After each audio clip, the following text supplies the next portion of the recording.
ডাকসুতে vote উৎসবকাল, নিরাপত্তা জোরদার, রাজনৈতিকভাবে ব্যর্থ হয়ে সাইবার অ্যাটাক করছে একটি গোষ্ঠী, অভিযোগ ছাত্র দলের। তারেক রহমানের নেতৃত্বেই দেশে ফিরবে গণতন্ত্র, ঠাকুরগাঁওয়ে বিএনপির সম্মেলনে মির্জা ফখরুল কিছুক্ষণ পরই বক্তব্য রাখবেন ভারপ্রাপ্ত চেয়ারম্যান। শাহবাগ থানার মামলায় ইস্কাটন থেকে সাবেক সচিব আবু আলম শহীদ খান গ্রেফতার, জুলাই হত্যার 2 মামলায় ট্রাইব্যুনালে চলছে সাক্ষ্য গ্রহণ। সর্বস্তরের শ্রদ্ধায় শহীদ মিনারে বদরুদ্দিন উমরের বিদায়, ক্ষমতাশীলদের বিরুদ্ধে তিনি ছিলেন সত্য ভাষণ, বলছেন রাজনীতিবিদরা।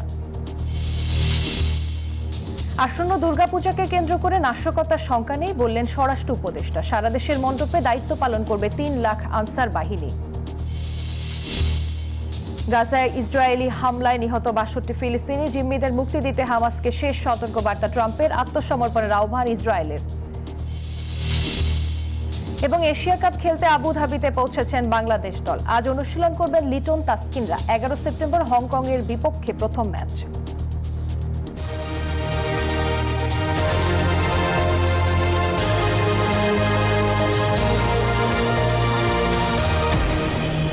স্বাগত নিউজ 24 সংবাদে, আপনাদের সাথে আছি আমি জান্নাতুল ফেরদৌস রুবা। দেখছিলেন বিআরবি কেবলস সংবাদ শিরোনাম।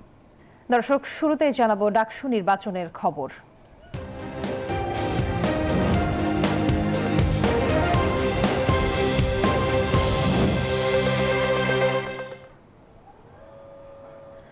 ঢাকা বিশ্ববিদ্যালয় কেন্দ্রীয় ছাত্র সংসদ ও হল সংসদ নির্বাচনকাল। এই নির্বাচনের প্রচারণা শেষ হয়েছে রোববার। এখন অপেক্ষা শুধু ব্যালটের মাধ্যমে নেতৃত্ব বেছে নেয়ার। সব প্রস্তুতি শেষ করে নির্বাচন কমিশন শেষ করেছে। বিশ্ববিদ্যালয়ের বিধিমতো অনুমতি প্রাপ্ত ব্যক্তি ছাড়া অন্য কাউকে বিশ্ববিদ্যালয় এলাকায় প্রবেশ করতে দেয়া হবে না বলে জানিয়েছে ডিএমপির অপারেশনস ডিসি মোল্লা আজাদ হোসেন। সকালে ডাকসু নির্বাচনে নিরাপত্তা নিশ্চিতে স্থাপিত অস্থায়ী পুলিশ কন্ট্রোল রুম পরিদর্শনে এসে একথা জানান তিনি। বিশ্ববিদ্যালয় ক্যাম্পাসে বিপুল সংখ্যক আইন শৃঙ্খলা বাহিনী মোতায়েন করা হয়েছে, সেই সাথে এপিসি, ওয়াটার ক্যাননও মোতায়েন করা হয়েছে। এদিকে নির্বাচন ঘিরে কোনো রকম শঙ্কা নেই বলে জানিয়েছেন প্রধান রিটার্নিং অফিসার অধ্যাপক ডক্টর মোহাম্মদ জসিমউদ্দিন। আমরা সর্বোচ্চ নিরাপত্তামূলক যে ব্যবস্থা, ঢাকা বিশ্ববিদ্যালয়ের এটি একটি গুরুত্বপূর্ণ নির্বাচন, তো সেই গুরুত্বের বিবেচনায় আমরা সর্বোচ্চ নিরাপত্তামূলক ব্যবস্থা সেটি গ্রহণ করেছি। আমরা আশা করছি আমাদের পুলিশ এবং ঢাকা বিশ্ববিদ্যালয়ের যে প্রক্টোরিয়াল বডি আছে, এদের সামগ্রিক এবং আপনাদের সার্বিক সহযোগিতায় আসন্ন যে নির্বাচন সেটি শান্তিপূর্ণ এবং নির্বিঘ্ন পরিবেশে অনুষ্ঠিত হবে। রাজনৈতিকভাবে মোকাবিলায় ব্যর্থ হয়ে একটি গোষ্ঠী সাইবার অ্যাটাকের পথ বেছে নিয়েছে, এমন অভিযোগ করেছেন ছাত্রদল সমর্থিত প্যানেল। দুপুরে ঢাকা বিশ্ববিদ্যালয়ের মধুর ক্যান্টিনে ছাত্রদল সমর্থিত আবিদ, হামিম, মায়েদ পরিষদের প্রার্থীরা সংবাদ সম্মেলনে এ অভিযোগ করেন। বলেন, সাধারণ শিক্ষার্থীরা সাইবার অ্যাটাকের বিরুদ্ধে আগামীকাল ব্যালট অ্যাটাক দিবে। নির্বাচনের আগের দিন রাজনৈতিকভাবে মোকাবেলা করতে ব্যর্থ হয়ে আমাদেরকে সাইবার অ্যাটাক করে আমাদের আইডিগুলোকে ডিসেবল করে দেওয়া হচ্ছে। 5 আগস্ট পরবর্তী সময়ে সুস্থ রাজনৈতিক সংস্কৃতি চর্চা করতে গিয়ে আমরা একটা অদৃশ্য শক্তির বিরুদ্ধে ক্যাম্পাসে লড়াই চালিয়ে গিয়েছি। এই রাষ্ট্রের ক্রুশাল মোমেন্টে প্রার্থী হিসেবে আমরা দায়িত্ব পালন করব। সাধারণ শিক্ষার্থী হিসেবে আপনার ভোটাধিকার যথাযথভাবে প্রয়োগের মধ্য দিয়ে আপনারাও দায়িত্ব পালন করবেন। দর্শক, এই মুহূর্তে ঢাকা বিশ্ববিদ্যালয়ের ক্যাম্পাসে আছেন আমাদের সহকর্মী আল মুহাইমিনুল খান ও মাজহারুল ইসলাম। শুরুতেই সরাসরি যুক্ত হব সহকর্মী মুহাইমিনের সঙ্গে। মুহাইমিন, আগামীকাল তো ডাকসু নির্বাচনের প্রস্তুতি সম্পর্কে জানাবেন, পাশাপাশি বেশ কিছু পাল্টা অভিযোগও পাওয়া যাচ্ছে, সেগুলো নিয়ে বিস্তারিত জানাবেন।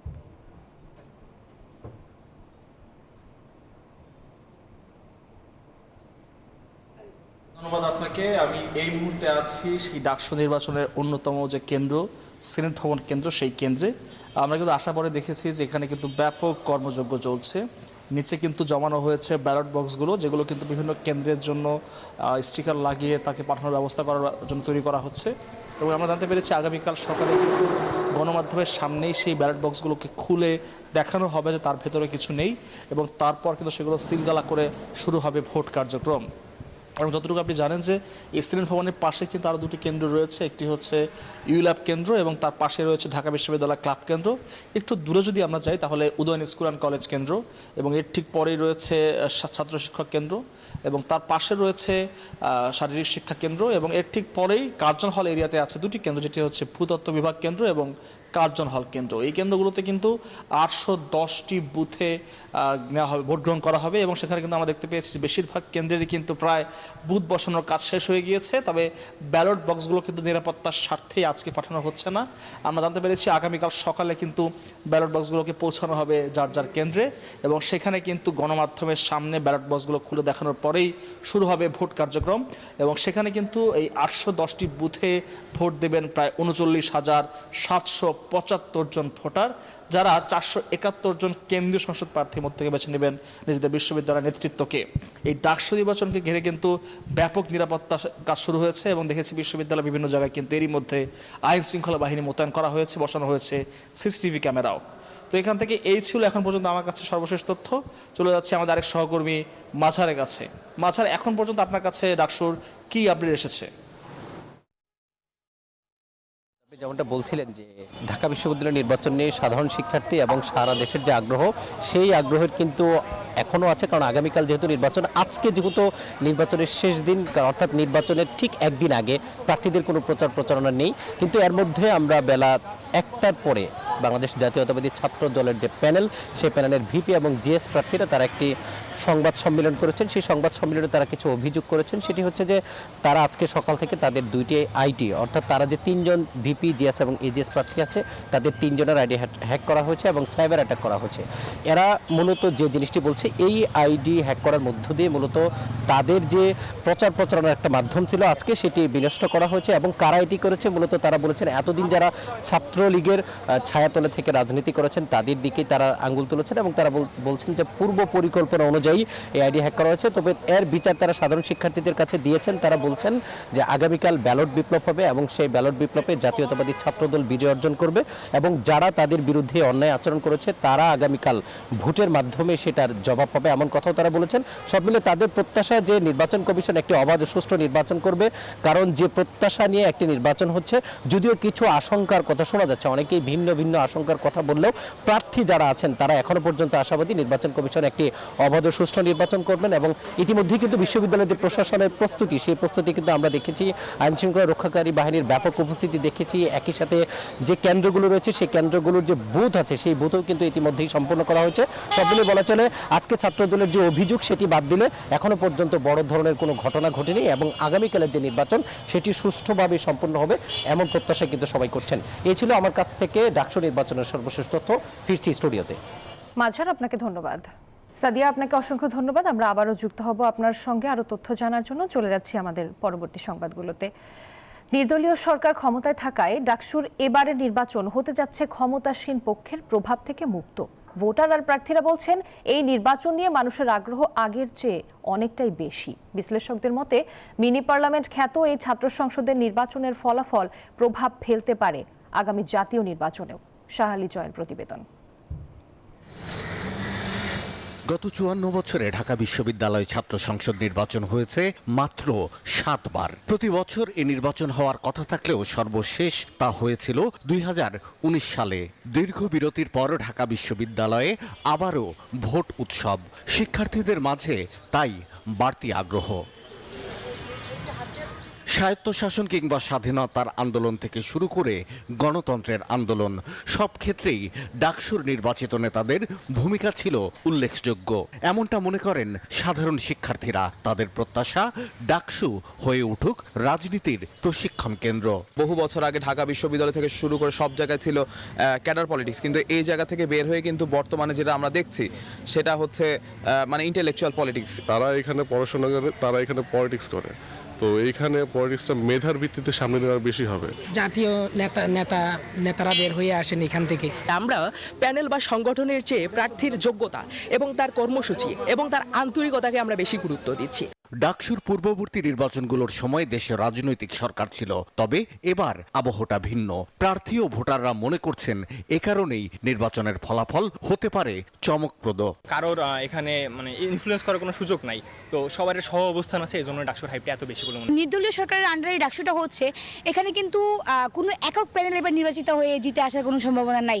আপনি দেখেন যে ভিপি হয়তো বা এক প্যানেল থেকে হতে পারে, জিএস এক প্যানেল থেকে, এজিএস আরেক প্যানেল থেকে। ডাকসু নির্বাচনের যে ফলাফল হয় এখানে সারা বাংলাদেশের মানুষের একটি প্রত্যাশারও প্রতিফলন আসলে হয়। মূল সরকার ক্ষমতায় থাকলে হয় কি যে তারা এককভাবে প্রেশারাইজ করতে পারে, কিন্তু এখানে আবার এককভাবে প্রেশারাইজ করার সুযোগ নাই।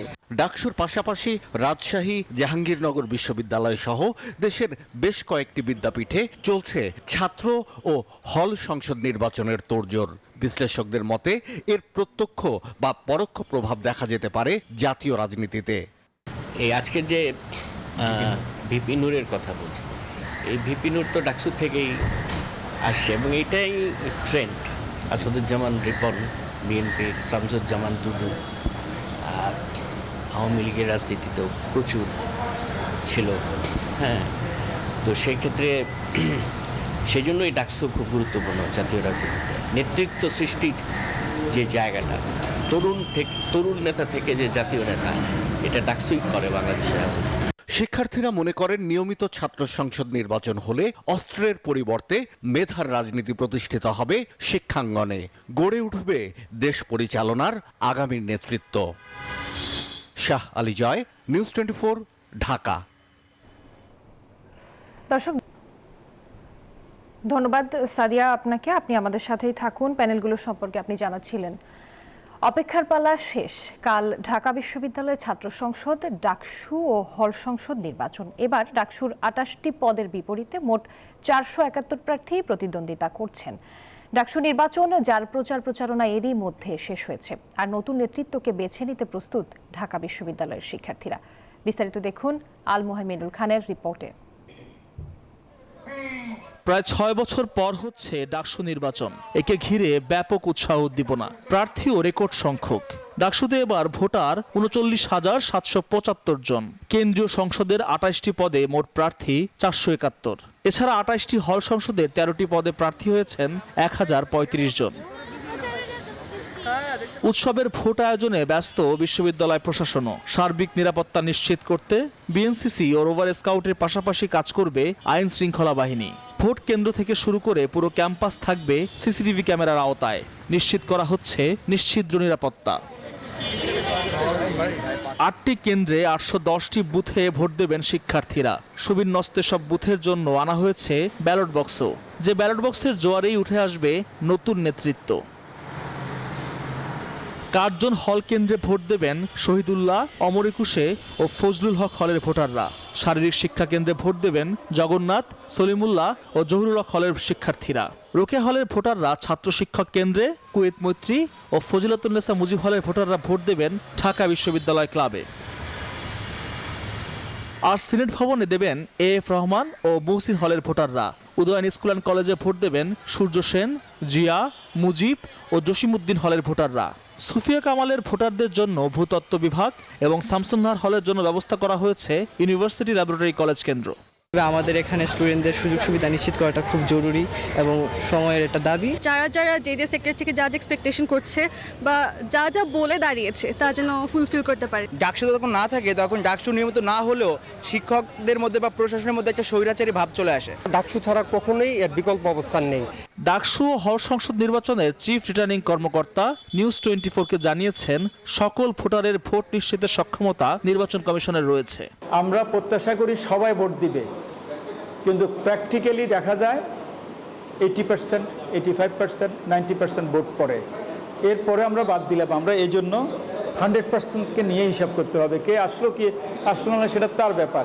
দীর্ঘ বছর পর অনুষ্ঠিত হতে যাওয়া এই নির্বাচন ঘিরে শিক্ষার্থীদের মধ্যে যেমন উৎসাহ রয়েছে, তেমনি ভোট প্রক্রিয়া নিয়েও দেখা দিয়েছে নানা প্রশ্ন। নির্বাচনের আগে গুজব বা আতঙ্ক ছড়িয়ে কোনো পোস্ট দিলে এবং এর মাধ্যমে ভোট কেন্দ্রে আসা নিরুৎসাহিত করলে পোস্টদাতার বিরুদ্ধে শাস্তিমূলক ব্যবস্থা নেওয়ার ঘোষণা দিতে হবে। আমরা যারা আগের বার পর্যবেক্ষণ করেছিলাম এবং ওই নির্বাচনটা সুষ্ঠু না হওয়ার পিছনে একটা বড় কারণ ছিল এই লাইন জ্যামিংটা যেন কোনোভাবেই না হয়। তবে এসবের মাঝেও নতুন নেতৃত্বকে বেছে নিতে অধীর আগ্রহে অপেক্ষা করছেন ভোটাররা। আল মোহাম্মেদুল খান, নিউজ 24, ঢাকা। আগামীকালের অগ্নি পরীক্ষায় জাতীয়তাবাদী ছাত্রদলকে বিজয়ী করে ডাকসুর নেতৃত্বে আনার আহ্বান জানিয়েছে বিএনপি চেয়ারপারসনের উপদেষ্টা জয়নুল আবদিন ফারুক। সকালে জাতীয় প্রেস ক্লাবে এক অনুষ্ঠানে ঢাকা বিশ্ববিদ্যালয়ের শিক্ষার্থীদের প্রতি এই আহ্বান জানান তিনি। বলেন, 16 বছর জাতি কথা বলতে পারেনি, দেশের ইতিহাসকে আবারও কলঙ্কিত করতে ভারত থেকে ষড়যন্ত্র চলছে। তবে দেশের জনগণ এখন আর এসবে বিশ্বাসী নয়। সব ষড়যন্ত্র মোকাবিলায় নির্দিষ্ট সময়ে দ্রুত নির্বাচন সম্পন্ন করতে হবে।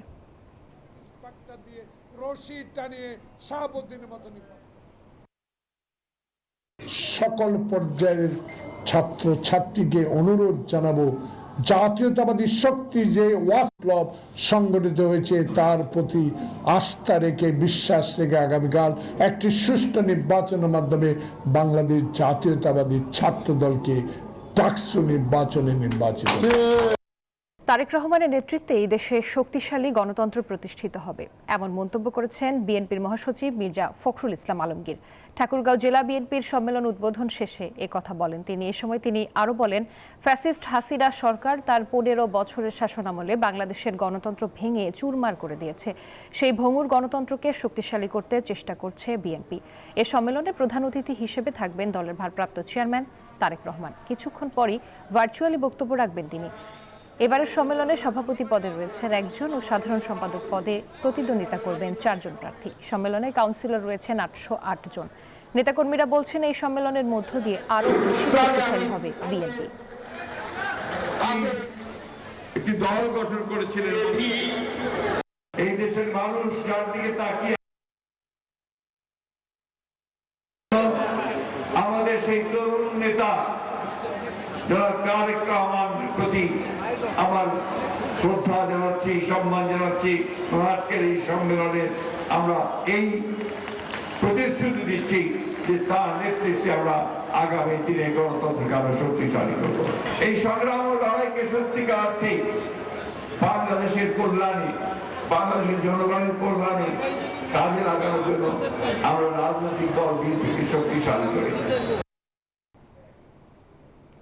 এ বিষয়ে বিস্তারিত জানাতে আমাদের সঙ্গে যুক্ত হচ্ছেন সহকর্মী রেজাউল করিম মানিক। মানিক, এই বিএনপির এই সম্মেলনে বিএনপির ভারপ্রাপ্ত চেয়ারম্যানের বক্তব্য রাখার কথা রয়েছে, তিনি কখন বক্তব্য রাখবেন? বড় মাঠ, এই মাঠে অর্থাৎ হাজারো বিএনপি নেতাকর্মীরা তাদের নেতা নির্বাচন করার জন্যই এখানে জড়ো হয়েছেন। উৎসাহ উদ্দীপনা রয়েছে নেতাকর্মীদের মধ্যে। নেতাকর্মীরা বলছেন যে যারা যোগ্য নেতৃত্ব, যারা 15 বছর আওয়ামী লীগ শাসনের মাঠে ছিলেন, সেসব নেতাকে কিন্তু তারা সাধারণ সম্পাদক পদে রেখেছেন। আপনাদের যদি বলি, দ্বিবার্ষিক সম্মেলনে সভাপতি ইতিমধ্যে বিনা প্রতিদ্বন্দ্বিতা নির্বাচিত হয়েছেন অর্থাৎ মির্জা ফয়সাল আমিন। তিনি কিন্তু মির্জা ফখরুল ইসলাম ছোট ভাই, আর সাধারণ সম্পাদক পদে প্রতিনিধিত্ব করছেন 4 জন। এই 4 জনের মধ্যে কিন্তু ঘোরাঘুরি চলছে। একটু আপনার কাছে জানতে চাই, আপনি সৈয়দপুর জেলা বিএনপির সভাপতি, আপনি এখানে আসছেন, এই সম্মেলনের মধ্যে কি বার্তা আপনার সারা দেশবাসীকে দিতে চান? বাংলাদেশ জাতীয়তাবাদী দল বিএনপি ঠাকুরগাঁও জেলার সম্মেলন হচ্ছে। এই সম্মেলনে আমরা এইটুকু বলতে চাই, আগামী 12 ফেব্রুয়ারি নির্বাচন, এই নির্বাচনের প্রাক্কালে আমরা আমাদের গণতান্ত্রিক চর্চা, আমাদের দল যে একটা বহুদলীয় গণতন্ত্রে বিশ্বাস করে, সেই গণতান্ত্রিক চর্চা এখানে প্রয়োগ করে আমাদের এই জেলার আমাদের কমিটি গঠন হচ্ছে। সুতরাং আমরা এই সম্মেলনে এটাই শিক্ষা দেয় যে আমরা গণতান্ত্রিক দল এবং মানুষের ভোটের অধিকারকে প্রতিষ্ঠিত করছে আমাদের এই দল। এটাই আজকে দেখছি আমরা এই সম্মেলনে প্রতিষ্ঠিত হচ্ছে। কথা বলছিলাম একজন বিএনপি নেতার সাথে, তিনি সৈয়দপুর জেলা বিএনপির সভাপতি হিসেবে দায়িত্ব পালন করছেন। আপনাকে যদি বলি যে আজকের এই সম্মেলনে বিএনপির ভারপ্রাপ্ত চেয়ারম্যান বিকেল 3:30টায় ভার্চুয়ালি যুক্ত হয়ে প্রধান অতিথি বক্তৃতা করবেন। আর আজকের এই সম্মেলনকে উদ্বোধন করেছেন বিএনপির মহাসচিব মির্জা ফখরুল ইসলাম আলমগীর। এখানে আজকে রয়েছেন বিএনপির সাংগঠনিক সম্পাদক আসাদুল হক দুলু, বিএনপির ভাইস চেয়ারম্যান শামসুজ্জামান দুলু, সহ সাংগঠনিক সম্পাদক আমিনুল ইসলাম এবং আব্দুল খালেক সহ কেন্দ্রীয় নেতারা কিন্তু এখানে উপস্থিত রয়েছেন। এবং 8টি জেলা থেকে সভাপতি, সাধারণ সম্পাদক সবাই কিন্তু আজকের এই সম্মেলনে এসেছেন। একটি উৎসবমুখর পরিবেশে ঠাকুরগাঁও জেলা স্কুলের বড় মাঠে এই সম্মেলন অনুষ্ঠিত হচ্ছে। অর্থাৎ আর কিছুক্ষণের পরেই ভোটাভুটি শেষ হয়েছে, কিছুক্ষণের পরেই সাধারণ সম্পাদক প্রার্থী ঘোষণা করা হবে বলে আমরা যতটুকু জানতে পেরেছি। এই ছিল আমার কাছে ঠাকুরগাঁও থেকে সর্বশেষ। মানিক, আপনাকে ধন্যবাদ। সাবেক সচিব আবু আলম শহীদ খানকে গ্রেফতার করেছে ঢাকা মহানগর পুলিশের গোয়েন্দা বিভাগ। সোমবার রাজধানীর ইস্কাটন এলাকা থেকে তাকে গ্রেফতার করা হয়। রাজধানীতে মঞ্চ 71-এর সঙ্গে ষড়যন্ত্রের সংশ্লিষ্টতার অভিযোগে শাহবাগ থানার মামলায় তাকে গ্রেফতার করা হয়েছে। এছাড়া রাজধানীতে ঝটিকা মিছিলে অংশগ্রহণকারী 5 জনকে গ্রেফতার করা হয়েছে। পুলিশ জানায়, রাজধানীতে ঝটিকা মিছিল করে নাশকতার চেষ্টা ও জনশৃঙ্খলা ভঙ্গের অভিযোগে অভিযান চালানো হয়, সেখান থেকে গ্রেফতার করা হয় তাদের।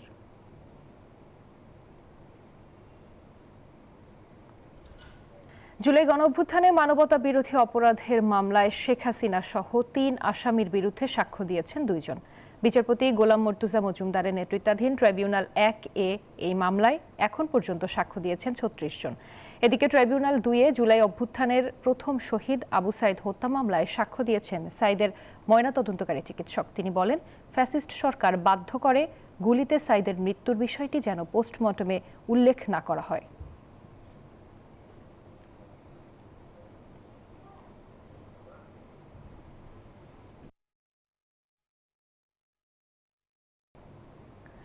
সর্বস্তরের মানুষের গভীর শ্রদ্ধা ও ভালোবাসায় চির বিদায় নিলেন লেখক, গবেষক ও মার্ক্সবাদী তাত্ত্বিক বদরুদ্দিন উমর।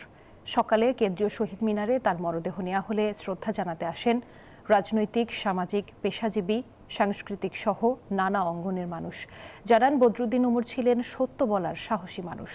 বাদ জোহর ঢাকা বিশ্ববিদ্যালয়ের কেন্দ্রীয় জামে মসজিদে জানাজা শেষে জুরাইন কবরস্থানে সমাহিত করা হবে তাকে। সকাল 10:15টায় রাজনীতিবিদ, লেখক ও গবেষক বদরুদ্দিন উমরের মরদেহ আনা হয় কেন্দ্রীয় শহীদ মিনারে। তাকে শ্রদ্ধা জানাতে সেখানে ঢল নামে রাজনৈতিক, সামাজিক, পেশাজীবী, সাংস্কৃতিক সহ নানা শ্রেণী পেশার মানুষের। শেষবারের মতো ফুল দিয়ে শ্রদ্ধা জানান তারা। স্মৃতিচারণে তার সহকর্মীরা বলেন, বদরুদ্দিন উমর কখনো নীতির সাথে আপোষ করেননি। সারা জীবন প্রকাশ্যে ভণ্ডামি, অজ্ঞতা ও সুযোগ সন্ধানের মুখোশ উন্মোচন করেন তিনি।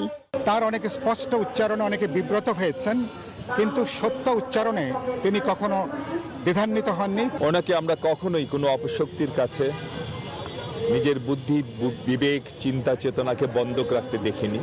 শ্রদ্ধা জানাতে এসে রাজনৈতিক নেতারা বলেন, নিজ বিশ্বাসের সঙ্গে তিনি প্রতারণা করেননি। কেবল লেখক বা রাজনীতিক নয়, তিনি ছিলেন তার সময়ের দর্পণ। আমাদের প্রজন্ম, আমাদের পূর্ব প্রজন্ম, আমাদের পরবর্তী অনেক প্রজন্ম বদরুদ্দিন উমরের চিন্তা, তার সমাজ, রাজনীতি, ইতিহাস বিশ্লেষণ থেকে নানাভাবে শিখেছেন। বদরুদ্দিন উমর যদি আরও কিছুদিন বেঁচে থাকতেন, আমরা আরও তার কথা শুনতে পেতাম, তাহলে এটা আমাদের জন্য আরও লাভবান হতো, সৌভাগ্যবান হতাম আমরা, ফলপ্রসূ হতো। অন্তর্বর্তীকালীন সরকারের পক্ষ থেকেও শ্রদ্ধা জানাতে আসেন উপদেষ্টারা। বলেন, তার চলে যাওয়া দেশের জন্য বড় ক্ষতি। বাংলাদেশ নির্মাণে সবচেয়ে প্রাসঙ্গিক হয়ে উঠেছেন যে বুদ্ধিজীবী, তার নাম বদরুদ্দিন উমর। মুক্ত কণ্ঠ, স্বাধীন লেখনী, স্বাধীন বুদ্ধিবৃত্তিক চর্চার অগ্রনায়ক ছিলেন। তিনি সারা জীবন জুলুম, বৈষম্য, অপশাসন এগুলির বিরুদ্ধে কথা বলেছেন।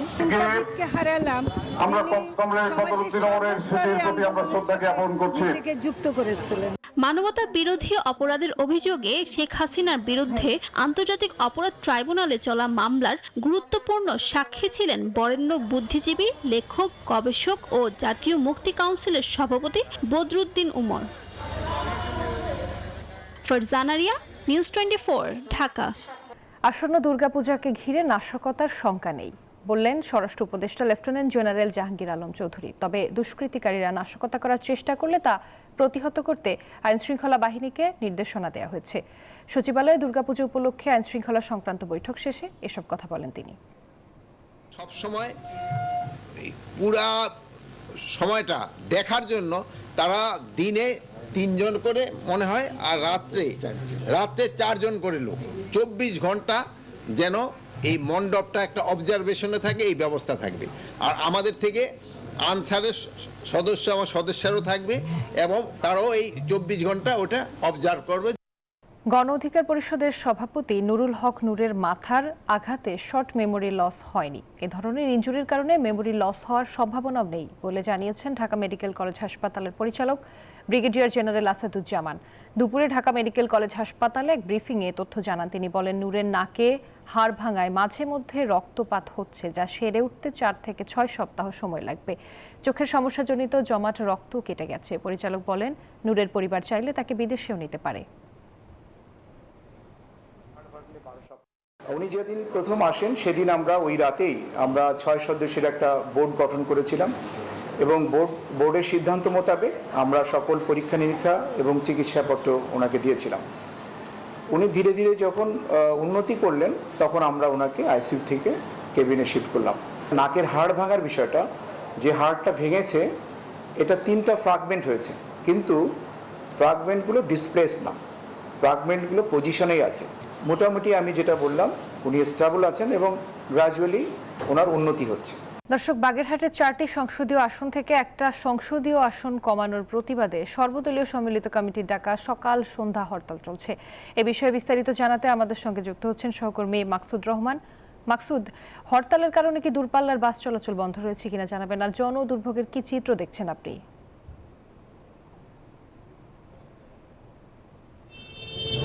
জি, আমরা এই মুহূর্তে অবস্থান করছি বাগেরহাটের কাটাখালী নামক স্থানে। এখানে কিন্তু সকাল থেকেই স্বতঃস্ফূর্তভাবে এলাকার বাসিন্দারা, রাজনৈতিক নেতৃবৃন্দ কিন্তু স্বতঃস্ফূর্তভাবে হরতাল এবং অবরোধ কর্মসূচি শুরু করেছে।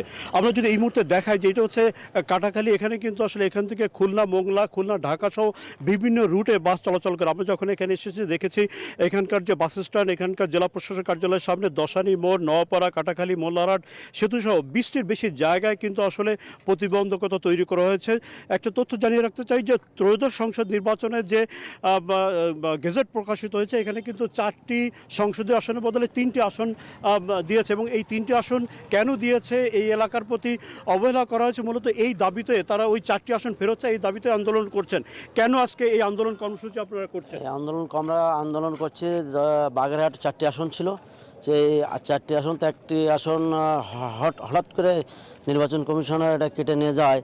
এই অঞ্চলের কোনো রাজনৈতিক দল গোষ্ঠী বিষয় না, বিষয় হচ্ছে এই দক্ষিণ অঞ্চলের জনসাধারণের 4টি আসন পুনর্বহাল রাখার জন্য আমরা দাবি করছি। আন্দোলন আগে হয়েছে, আজকে সকাল সন্ধ্যা হরতাল এবং আগামীকাল বিক্ষোভ মিছিল হবে। পরে আবার সিদ্ধান্ত নেওয়া হয়েছে যে বুধ বৃহস্পতি 24 ঘন্টা সকাল সন্ধ্যা হরতাল পালিত হবে। যতক্ষণ পর্যন্ত এই আসন আমাদের ফিরে না দেওয়া হবে ততক্ষণ পর্যন্ত এই আন্দোলন চলবে আমাদের। যে উনি বলছিলেন যে এখানকার আসলে এই কর্মসূচিটা কিন্তু শুধুমাত্র রাজনৈতিক কোনো কর্মসূচি নয়, সর্বস্তরের মানুষ কিন্তু আসলে এই আন্দোলনে সম্পৃক্ত হয়েছে এবং স্বতঃস্ফূর্তভাবে হরতাল অবরোধ কর্মসূচি পালন করছে। তো এই ছিল বাগেরহাট থেকে সর্বশেষ। আমরা ফিরে যাচ্ছি স্টুডিওতে। মাকসুদ, আপনাকে ধন্যবাদ। এবার জানাবো মধুমতি ব্যাংক পিএলসি অর্থ ও বাণিজ্য সংবাদ।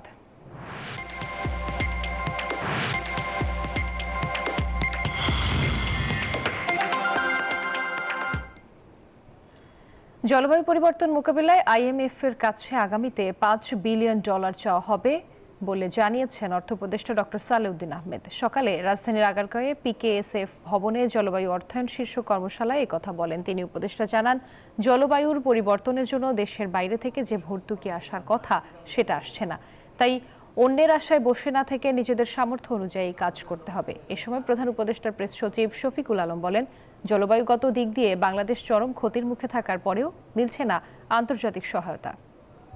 আমাদের 1-1.5 বিলিয়ন আইএমএফ থেকে আনতে আমাদের জান বেড়ে যায়, 1 মাস 2 মাস বলতে হয়, মানে আমরা এবার $5 বিলিয়ন নেগোসিয়েশন করে, আর অতএব সহজে তো অর্থ আসবে না। অর্থ না আসলেও আমাদের নিজেদের সামর্থ্য নিজেদের মতো করে আমরা আশা করব এবং যতটুকু সম্ভব আমরা দ্রুত, যদি যাই থাকুক সামর্থ্য, আমরা কিন্তু নিজেদের মধ্যে নিজেরা কাজ করব। সবচেয়ে বড় যে অ্যাওয়ারনেসটা। আর এই ছিল নিউজ 24 সংবাদে। ধন্যবাদ।